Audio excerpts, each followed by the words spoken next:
report that in the next meeting. It's not the cleanest way, but I don't want to wait a whole month.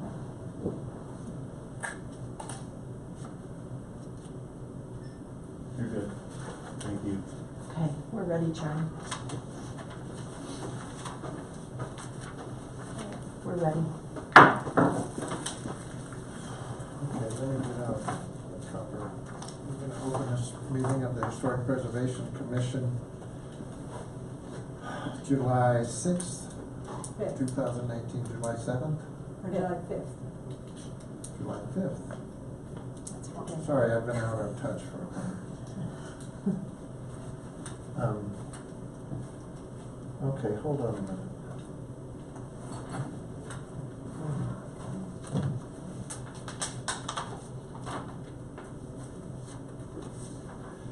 So we can't approve the minutes either, can we? No, we have to table the minutes. All right, public comments, we Start with roll call. roll call. Delicio? Johnson? Just? Ogletree? Pritchard? Here. Public comments, we don't have any public, chairman's report, nothing to report. We'll postpone approval of the minutes. Unfinished business. So we have a packet in front of you. In our previous meeting, we discussed hiring our Historic Preservation Commission consultant. We discussed 2 phases of the project.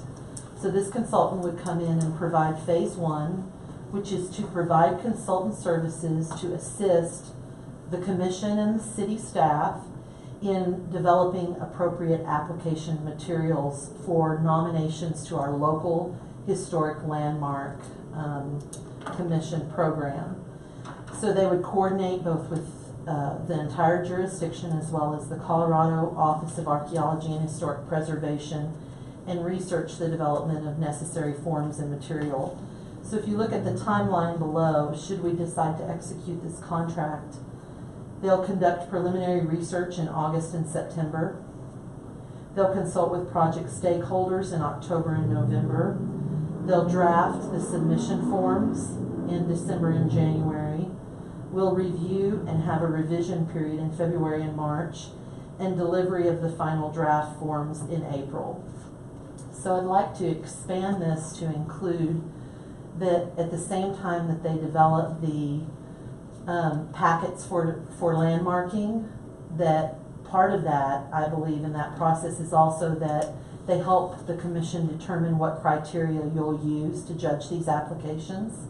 That's number 1, and we'll just clarify that and make sure that's in there.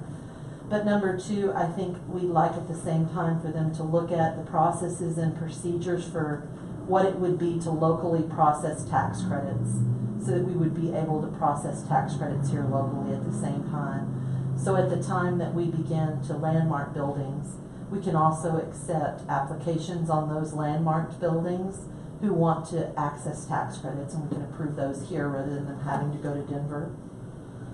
Okay, phase 2 is the second part, which is they provide ongoing consultant services at the value of $60 per hour.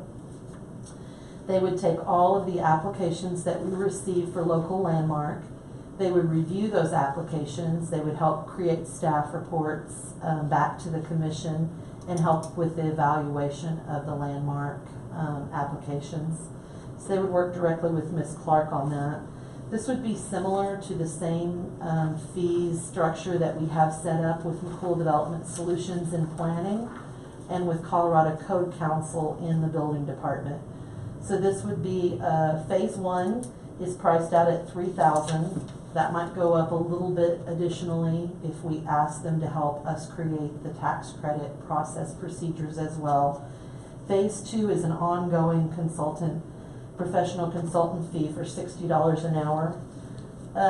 Both phases also include reimbursable expenses, and those reimbursable expenses include mail, postage, courier services, copier, and or graphic reproduction, color printing, reports and preparation materials, mileage, and lodging if overnight stays are required. This is pretty standard for a professional services agreement.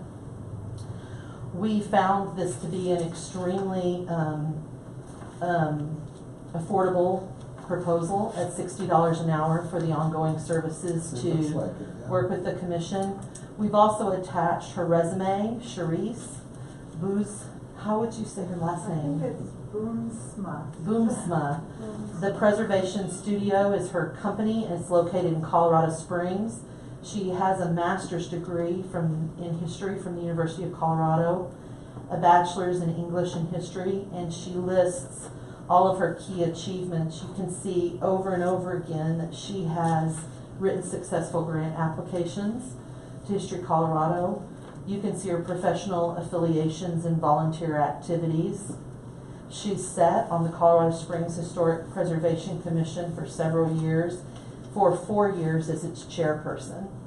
So to understand how commissions work and what they do, I believe that she is amply qualified. If you look at the services that her company can provide, should we decide to use her beyond these two scopes, those include historical research and documentation. That will come in handy as we're researching applications for landmark status. Facility, site, and project master planning, feasibility studies, fundraising planning, local, state, and national historic register nominations, historic structural assessment preparation, preservation consulting for local preservation commissions and boards, grant writing for both private and governmental resources, grant management including the required reporting and financial record maintenance, project management including professional consultant and contractor coordination, submittal reviews and quality assurance, as well as Section 106 review and mitigation reports for federally funded projects. And she lists her clients. There's 3 pages of clients there. When you glance down on it, many of them are different municipalities or towns, such as the city of Victor and the city of Manitou Springs. Also wanted to point out to you that she's done work for Holy Trinity Church here locally, as well as the city of La Junta. Those were the things that were fairly regional or local. The Pueblo Arts Alliance, which is the creative district in Pueblo. So what we would like to do, since we don't have a quorum, is propose that you review these materials and that Ms. Clark send them out to the entire commission. We will research whether or not we need to hold a special meeting to authorize the approval, or whether we would do this at our August meeting, or whether we could seek authorization to execute a contract with her via online, or whether or not the city manager could execute it without Historic Preservation Commission taking a vote. But regardless of which option we research, we'd like your feedback today. Was she the only applicant? This was who was recommended to us by History Colorado. When it comes to professional services agreements, we're able to solicit without having to do an RFP. Also, this amount is less than $10,000 anticipated for this year, so it didn't require a formal RFP process. We could go for a formal RFP process, but we generally don't do that for expenditures of less than $10,000. Yeah. No, I think this looks fabulous. The only question I have about all this is whether we're asking her to do anything that has already been done by several different historic preservation commissions in terms of application materials and application of standards. Is there any sense that we're reinventing the wheel by asking her to do all this? So one of the things that Ms. Clark and I have been discussing is, was that something that we could take on by just gathering a whole bunch of documents from different organizations? And in our conversations with History Colorado, they said every single jurisdiction is kind of singular in how they approach this and what criteria they use for justification. It can be wildly different. Some jurisdictions would say if your building's 50 years or more older, you get landmarked. Some jurisdictions require extensive research and you must provide detailed background of your building or your site either being architecturally significant, historically significant, or significant from some geographic feature.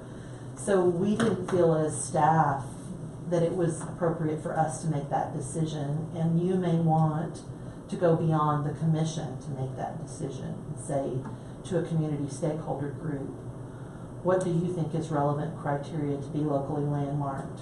The reason that you may want to do that is if we're going to process these tax credits, the gateway for those tax credits to be eligible is whether or not you landmark the building. So I think History Colorado was a little more comfortable if we had some sort of public conversation about eligibility for the landmark status, since we're going to be saying yay or nay to folks when they bring forward applications for tax credits. So, for example, if I wanted to landmark a building that I had and I go through the process and you successfully recommend it to council and an ordinance is passed and my building's landmarked into the future, I could come back to you the next month with the tax credit application, requesting if my building's commercial up to 30% of my rehabilitation cost to be capped at $1 million, and you would begin that review process for that. So it's not without some responsibility. So we didn't really feel comfortable as staff recommending That makes sense. that we take it together that way.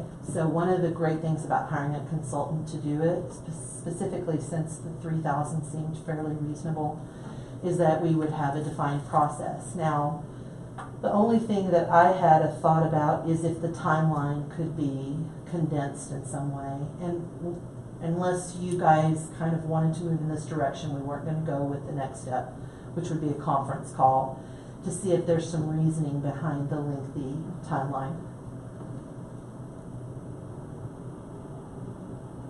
If there was something about this application you wanted us to seek further, we would certainly do that.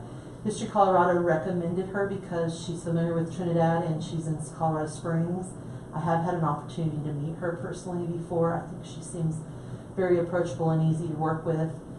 The next qualified person would be Denver. That would be where we would go for the next set of qualified people. And we could certainly do that. There's two, Formworks and the Hain Company are both doing projects locally. So we could go to Denver and ask them, as well as Schubert Darden did several things for the city, and they're all three located in Denver, if you wanted a multiplicity of proposals. I would be happy to move forward with this one and try to condense the timeline.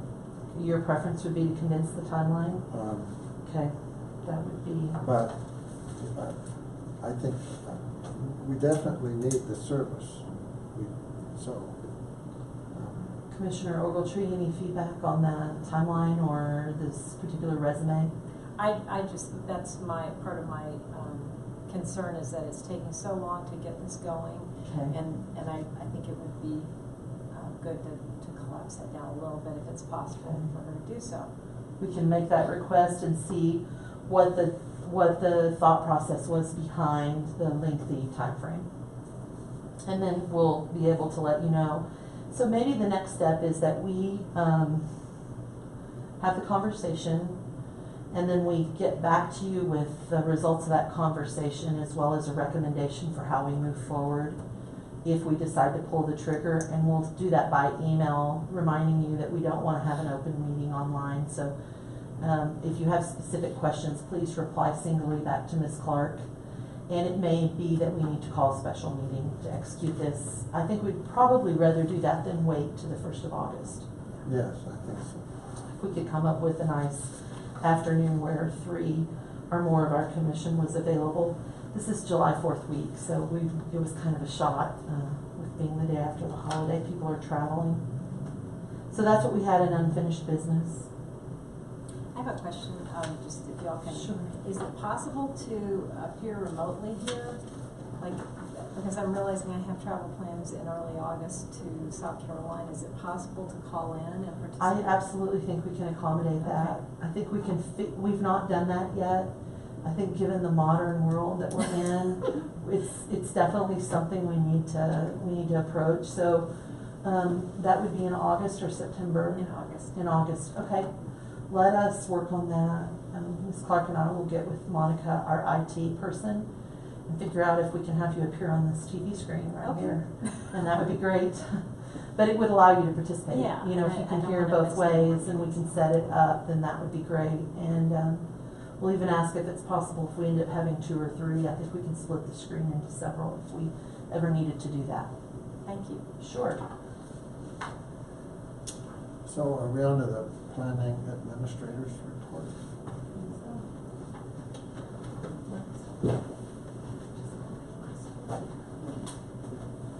Thank you, Chairman. Mine is just real brief today. I had emailed out this workshop that's going to be in Blackhawk, September 18th and 19th. It's one day or the other. They're repeating the same program the second day. But it's historic buildings and international building code. And I think it might be really great if anybody can attend, just let us know. I Yeah, signed since we're up not going to for it. Portugal, I can attend. You do want to attend? Okay, let me sign you up too. That was at the end of our, tail end of our trip, Sure. and now we're not going. I hope you can take it another time. That's what we hope. I will go ahead and, they say it fills up really quickly, so I'll go ahead and get online and Yeah. put your name in there and hopefully Right. stuff Do go in. you need more than Wayne to go? I just think it'd be beneficial for whoever wants to go, so, I will be going and Wayne's there, but if you'd like to go, I think we ought to RSVP for you. I'm just thinking maybe Bob Just would be really good for that because it involves building code stuff. He doesn't even want to be on the board, though. I didn't know that. I think his intention is to stay on the board. It's just really hard for him to make the afternoon meeting.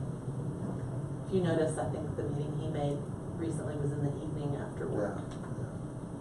I read through that and it looked pretty technical, and so I was like, I'm not sure that would be Yeah. really good for me to be there, but Yeah, somebody who. I will call Commissioner Just and ask him if he bring it to his attention, see if he can possibly go and has interest in it. But I will be going, and it'd be great that the chairman's going because he does have some building Yes. knowledge that I don't. Yeah. So, I okay. wonder if our building official would benefit from going. It might be There was good room. since, Mhm. once we do landmark buildings, the building department will have to keep track of those Yeah. for permits coming in and.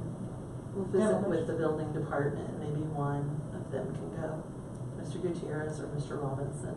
I think that'd be I great. think any way we can highlight the importance of historic buildings to the Yeah. building officials that are reviewing plans would be good. And what about Dan Weed? Is he still our outside? He is our commercial building official. Uh, We can, he's very well versed in the international existing building code, which we just adopted on Tuesday night in 2018. Becomes effective next Friday. I just thought it'd be a great opportunity and just a $20 registration fee can't be beat, so. Yeah. But that's all I had, unless you have questions for me. No. It might be interesting if nobody but the two of you end up going and you think it's very beneficial in this community, particularly because right now 90% of the building permits that are being pulled are existing historic buildings. Maybe we could look at bringing someone in and we could train a multitude of people in the community. If you think it's relevant after sitting through it, we could go back to the consultant and see if in the fall we might be able to host something like that, similar to what we did with Rick Come Out, only really drill down on the technical building folks. We can certainly get our city staff to participate, contractors. I think it's a If great you idea. think, if the two of you end up thinking it's fairly beneficial, that might be the best bang for our dollars to try and just host it down here and get 30 or so people to attend. Yeah, I think that's a real good idea. So, is that it? Okay, thank you. Thanks. Services Director's Report. Mine's brief today as well. We mostly wanted to get the consultant's information in front of you, but I did want to call your attention to the fact that Georgie is now a distinguished author in the Colorado Municipal League June magazine. Ms. Clark wrote an article about the Historic Preservation Commission. Oh. Right there. So I have 2 copies. Have you seen it yet, Georgie? Yeah, I did see it. You have a copy of it? She thinks that I wasn't going to point it out, but Wow. it's great. It talks about our CLG. It talks about Trinidad. And she was invited by History Colorado to do the spotlight. So it's really interesting because the very next page is Space to Create, and it's not us. It's actually Paonia, who was just awarded the third project for Space to Create. Really? But it's so fabulous that of all the things they decided to focus on, that they decided to focus on our Historic Preservation Commission. I thought that was fantastic. That's great. Yeah, Georgie. Yay, Georgie. So, once again, really proud that she was invited to do that. That's great. So, can I have a copy? You can. I'm trying to find it there. Here it is, right here. So placemaking was Kiowa, Space to Create was Paonia, tourism was just an analyst, and here is the, Oh, good, I'll take it home then. there you go. Read it. Ah, You fabulous. bet. Good job, Georgie. Yes. Our little town is, It's all over the we're place, just isn't it? everywhere. In case you didn't know, the Colorado Municipal League, which is our, I'm going to say, they do policy advocacy for municipalities, they do trainings, they facilitate legal advice on all sorts of issues. They're a membership organization, and the city has a membership. They have a, Sorry. it's okay, no worries. I have a Interesting ring there.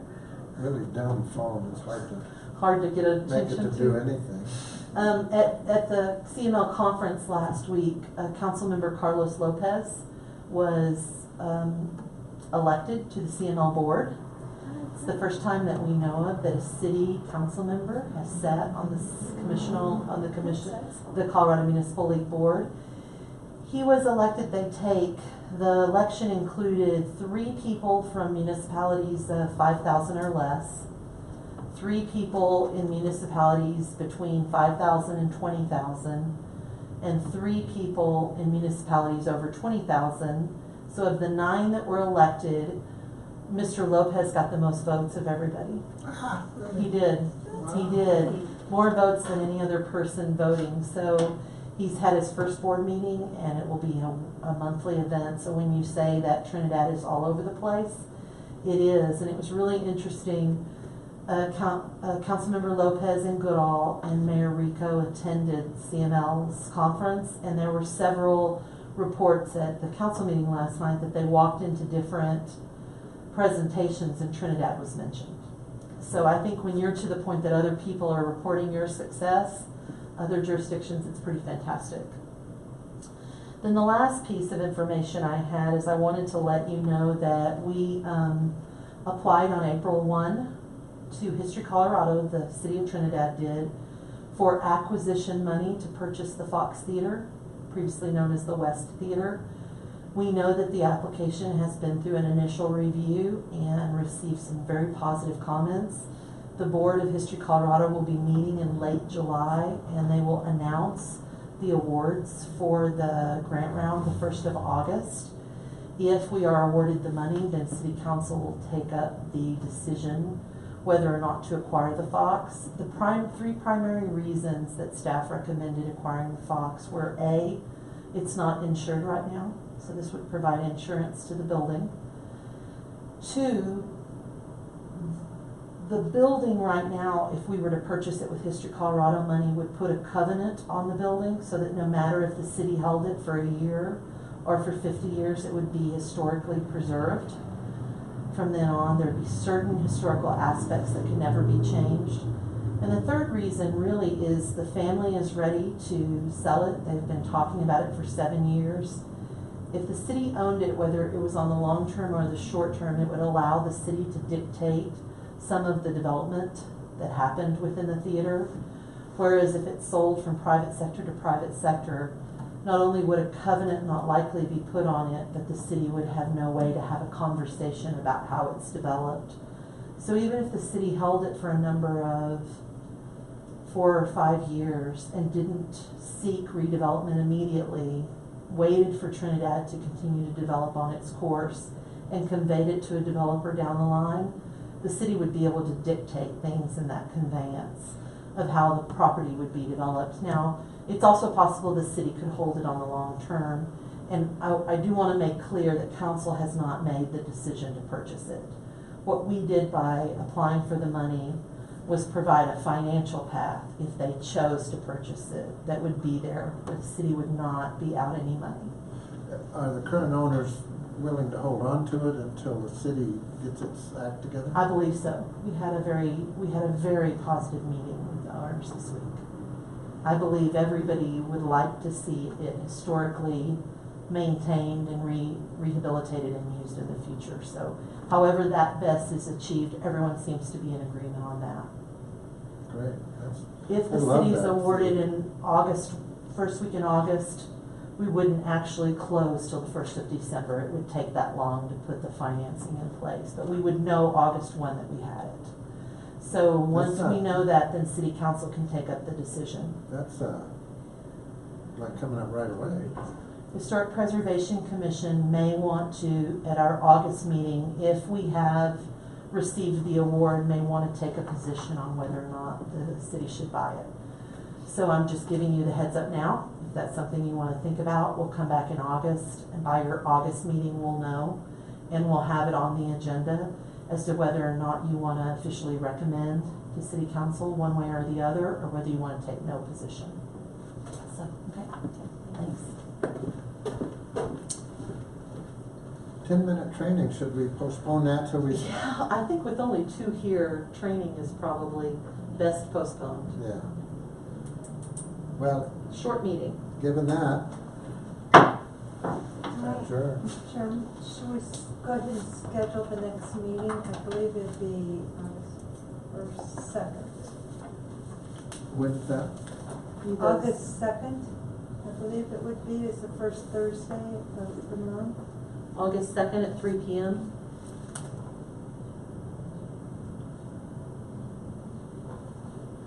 I will be in South Carolina or Georgia then, so. Be careful, Martha just got back from there. I know. I'm gonna try my family.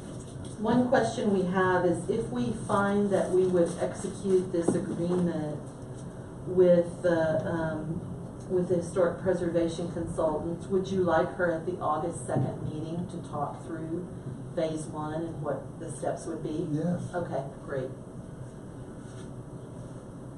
So you're gonna see if you can. Greg would likely Get execute that this. contract done administratively? I believe we would do that. We've recently done that with, as you may remember, Whole Development Solutions, that we brought her in to do the comprehensive plan, so planning knew her, but it was actually executed by the city manager. The amount of money that this is less than $10,000. We could execute administratively, which is why we didn't have it as a voting item. But we also didn't want to move forward without some sort of feedback. So then, he could move on that right away rather We could. than waiting till August. We could, and we'll send out an email once we research exactly how we'll do that and let you know where we are. But based on the feedback we got today, depending on the conversation about timeline, I think if Mr. Sun's amenable, we'll possibly move forward and have her at the August meeting That would be great. to walk through what we'll accomplish in phase 1.